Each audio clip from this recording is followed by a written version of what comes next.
ಗುರುವಿನ ಪದವೇ ಶಾಶ್ವತ ಮನವೇ ಜಪಿಸುವೆ ಮಂತ್ರ ದಿನವೇ. ತರುವಿನ ನೆರಳು ಕೊಡುವಂತ ಸುಖವು ಕೊಡುವನು ಕೃಪೆಯ ದಿನವೋ. ಗುರುವಿನ ಪದವೇ ಶಾಶ್ವತ ಮನವೇ ಜಪಿಸುವೆ ಮಂತ್ರ ದಿನವೇ.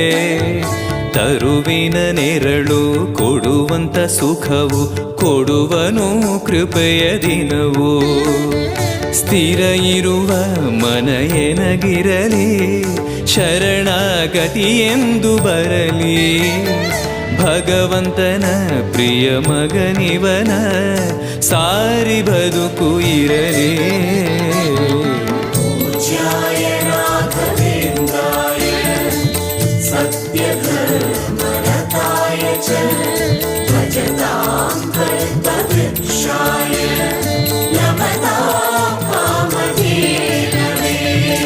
ಆಲಯವೆಂದರೆ ಮಂತ್ರಾಲಯವೇ ಬೇರೆ ನಾ ಅರಿಯಲಾರೆ.